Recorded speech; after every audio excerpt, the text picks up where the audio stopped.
Side of it. And what you're looking for is the story behind the news. We bring it to you from Lagos, the commercial capital of Nigeria, giving you all sides and political stories round the clock. Every detail from the start line to the final whistle. CoreTV News, expanding your view.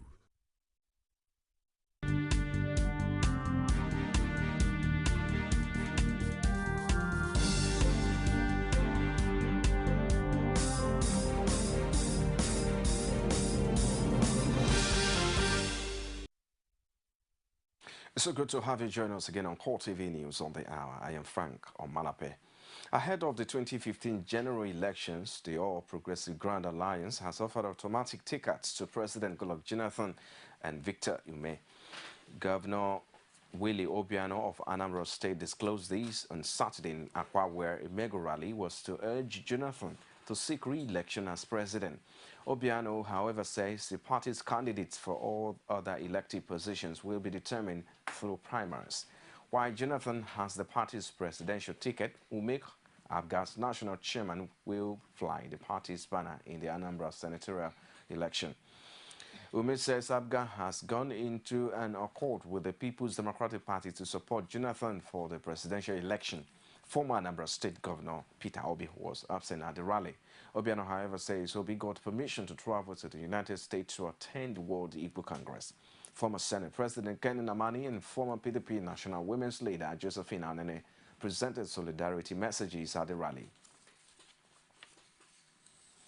The acting governor of Adamawa State, Umaro Fintere, has been disqualified from contesting the September 6 governorship primary election. Those screened and cleared by the Ibrahim Mantu-led screening committee are Mohammed Bubamawa, Nuhu Ribadu, Jerry Kundusi, Amdrawus Sawa, Alihu Kawa, Ahmed Mohammed Modibo, Ado Umaro, Abubakar Girel, Awatiku Ahmed Gulak, and Indi Hong. Mantu revealed that the acting governor of Interior was disqualified because he is to midwife the governorship election and cannot participate in it. The chairman says Interior's participation is against the 1999 Constitution Section 191, subsection 2, as it does not allow the acting governor to take part, but only to midwife the election to replace the impeached governor Murtala Nyako. He stressed that Interior is entitled to appeal his disqualification. Before the screening, Mantu assured the aspirants that their documents are in line with the PDP constitution and transparent screening. The aspirants were screened in order in which they arrived at the Wadata Plaza PDP National Secretariat venue of the exercise. While the governorship election in Adamawa State may be more than a month away, when Nigeria's largest opposition party is already expressing its concerns, the All Progressive Congress fears that the October 11 election may witness another round of heavy deployment of security forces. APC Chairman John Odigi Oyegun cited the deployment of troops during elections in Osun and Ekiti State and says it could affect the party's chances. He, however, maintained that the situation is currently being watched. Adamawa, the deputy governor, who is also an aspirant, comes from one of the local governments there. Some top military brass come from parts of that local government. And given the activities of the military and security agencies in Ekiti and Osun, we have reason to have fears. But we hope that reason will prevail and that this top military brass will not see it as a mission to return the state as a kind of thank you for the appointments that they have gotten. We hope, sincerely pray that that does not happen. The Speaker House of Representatives, Aminu Tambuwa, says it is undemocratic to over-militarize the country during 2015 election, urging the Independent National Electoral Commission to ensure the conduct of a free and fair election. Speaking at the residence of the Deputy Governor of Edo State, Pius Udubu, before attending the wedding ceremony of the son of the Oba of Benin, Tambuwa explained that the militarizing the environment during elections will discourage voters from freely participating in the poll. According to him, the country must not be over-militarized during election to the extent that voters get intimidated and scared and they rather withdraw and remain indoors. Reacting to speculation of his imminent defection to the APC, he says, "When I went to collect my voter's card, I said I was consulting and I am still consulting. Nigeria is not a small country. We have very senior leaders that one need to meet with before taking such decision. As I said, I am consulting. At the appropriate time, I will come out to say what I will be doing in 2015.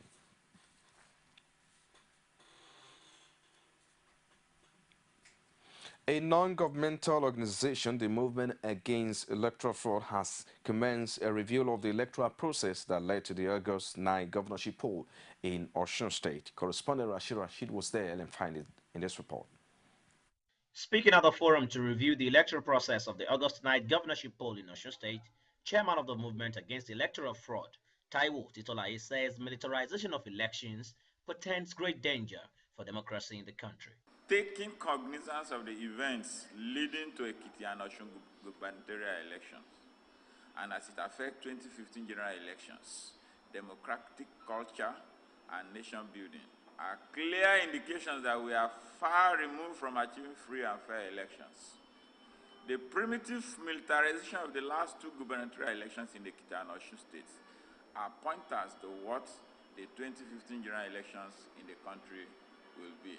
Members of the movement applaud the people of the state for exercising their civic responsibility without fear during the poll, but caution the federal government against endangering the polity by militarization elections in Nigeria. Ruling people in a democratic setting should be a non-violence process. A transitional process, a democratically transitional process, should not be a thing of victimization and threats. The election, which is supposed to be the culmination of the democratic process in any democratic system, should not be militarized, should not be turned into warfare. That is exactly what we are saying. Yes, the election has come and gone. Yes, the will of the people has, but it is forced. We should do better than that. The movement added that it will take it upon itself to sensitize the public against what it called a dangerous trend. We have taken the start now to go out there and mobilize the people, educate them, sensitize them, and to prepare them for mandate protection, to prepare them to resist all forms of political repression, as it happened during the election. The movement prays that the federal government will put in place the desired enabling environment that will guarantee the electorate the freedom and safety they need to perform their constitutional role. Rashid, CoreTV News, Oshogbo. Leading political parties have recently presented strong reasons and expectation towards the fast approaching general elections come May 7, 2015. Omotayo Alo, who visited Ilorin, the Kwara State capital, has more in this report. Ilorin was quiet and peaceful as residents go about their daily businesses. Residents here seemed to be politically active as they were eager to talk on the expectations for the 2015 general elections in Ilorin. That will do a favor for us. The other pray that as you enter. I prefer PDP to rule this Kwara State. It's better we just vote for people that we know are capable, competent people, that we know that when they get there, they will do what is best. They should know that this nation is greater than anybody. A member of the ruling All Progressive Congress and senior special assistant to the governor of Kwara State and Media, Muhyiddin Akorede, says the Kwara State government has provided employment opportunity for the teeming unemployed in the state. Next year, we have very robust administration here in Kwara State.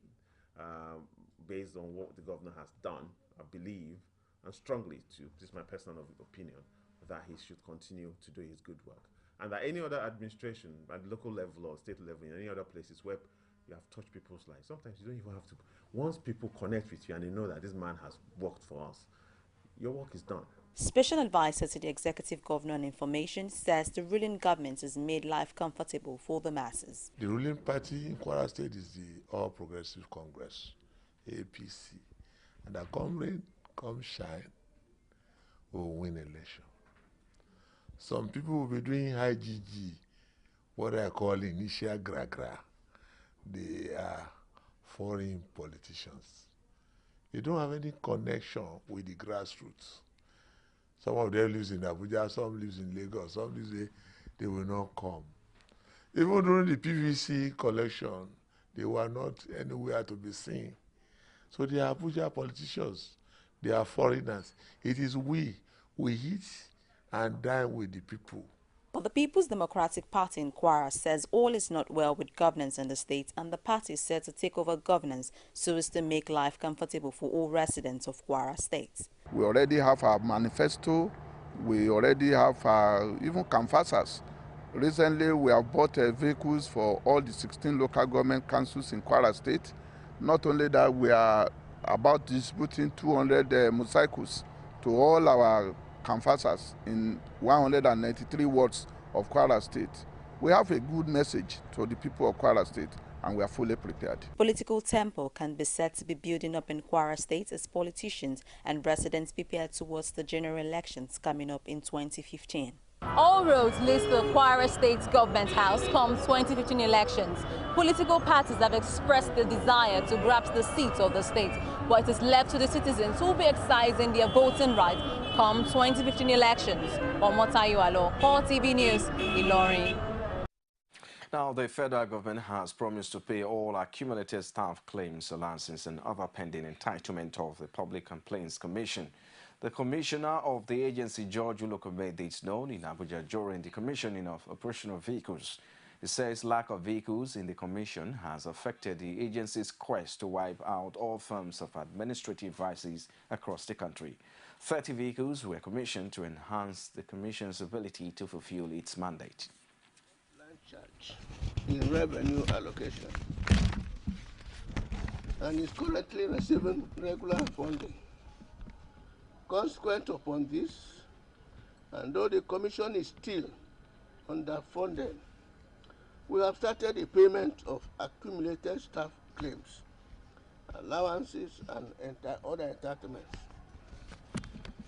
This shall continue until all the backlog of entitlements are cleared. As I commission these trucks and buses, I'm firm belief that the investigation staff of the commission will henceforth be more resilient in our quest to fulfill our mandate and wipe out all forms of administrative vices wherever they exist in this country. You're watching CoreTV News on the hour. We'll take a short break. We'll be back with more stories after this timeout. Stay with us. You can now watch CoreTV News live from anywhere in the world on our website, www.coretvnews.com. Click on Live TV on our website and watch us live. And welcome to CoreTV Primetime Days. To follow us on Twitter, click on Twitter icon on our website. On Facebook, click on the Facebook and YouTube to see all our previous news production. You can also watch us live on YouTube. Click CoreTV, leave a space, then News. CoreTV News, a 24-hour news station. Glad to have you back. Following cases of escape from quarantine and surveillance by 2 Ebola disease patients from Lagos to Enugu and Port Harcourt, the Ministry of Health has said it will approach the National Assembly in order to enact a law that will criminalize movement of patients under surveillance during outbreak of epidemics such as Ebola virus disease. Minister of Health Onyebuchi Chukwu says that the review of the quarantine law became necessary given the current Ebola outbreak. According to the minister, the Health Ministry is strengthening surveillance and working with the National Assembly to review the country's quarantine law. He stressed that apart from the 2 known cases of escape to Enugu and Port Harcourt respectively, no other cases have been identified, adding that nonetheless there is need to strengthen or set in motion an enabling law to prevent patients from escaping surveillance. Nigeria has an existing Quarantine Act which was enacted in 1926. This act has, however, become grossly inadequate. Recently, in the Senate, Senator Clever Marcus Ikisipu sponsored a bill that seeks to repeal and reenact the Quarantine Act. The bill, if passed, seeks to make provisions for preventing the introduction into Nigeria and from Nigeria dangerous infectious and communicable disease organisms and agents. Meanwhile, police and immigration officers have arrested at least 39 foreign nationals in 2 hotels on Lagos Island. CoreTV News learned that they were arrested following a tip-off by some residents of the area over fears of the spread of Ebola virus disease.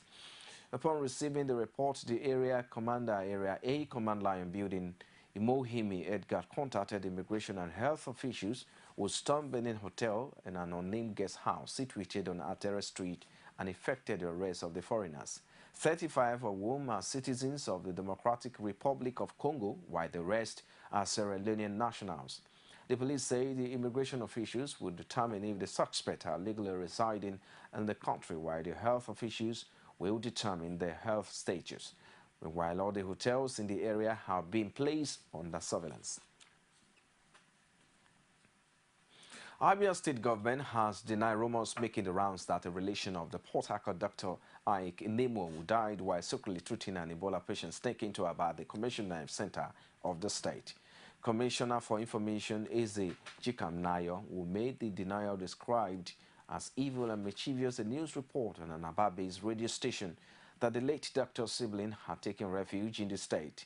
Chikam-Nayo says investigations revealed that the deceased did not hail from Abia but Anambra, and that his mother was living with him in Port Harcourt while his wife has since been quarantined in Lagos.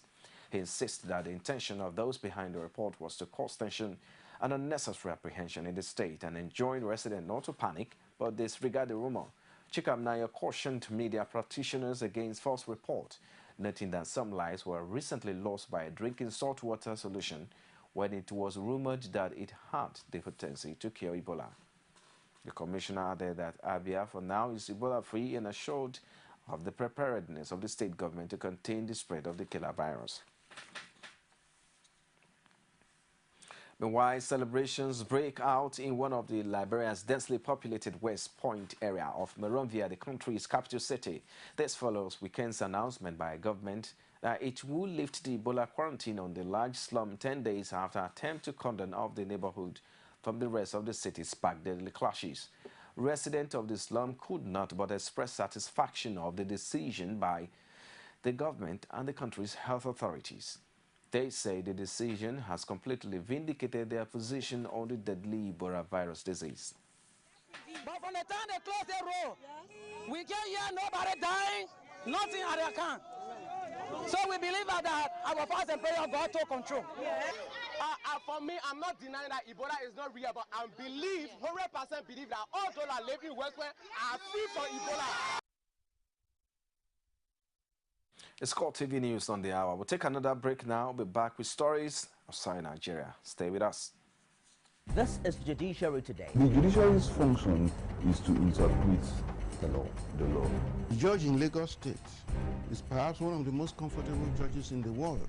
You can't say because we are fighting terrorists or we're fighting terror, then you go about violating people's rights. We're not going to allow that in this country. I think that's one of the reasons why some that's what lawyers do. I didn't say that what lawyers do. The TV show that brings you in-depth review and analysis of judiciary issues that affect you. I want police officers to welcome victims with empathy and not say, what were you wearing? Where did you go? What were you doing at 10 p.m. at night? As the Nigeria judiciary mourns one of their own.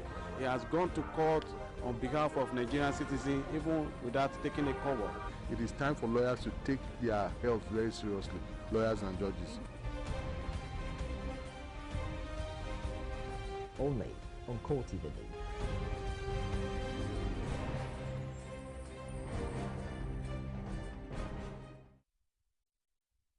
Glad to have you back. Now outside Nigeria, regional powerhouse South Africa warned Saturday that it would not tolerate an apparent military coup in Lesotho after soldiers surrounded the police headquarters and premier's residence.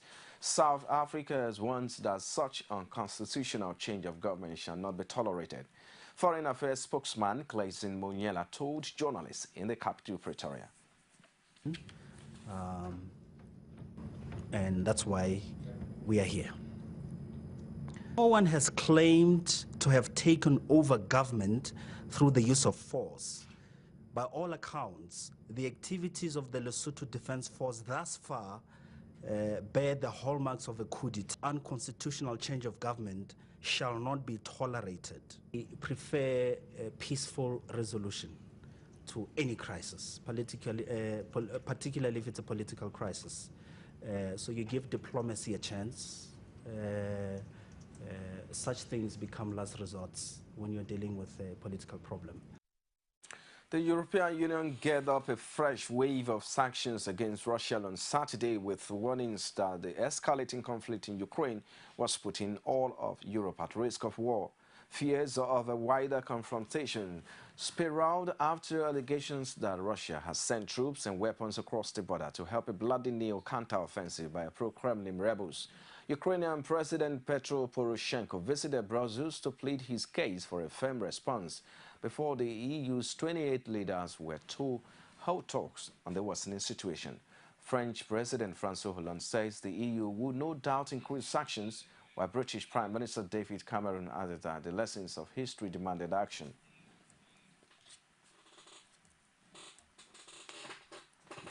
Realizing just how unacceptable that is. We know that from our history, so consequences must follow if that situation continues, and we'll be discussing that as well today.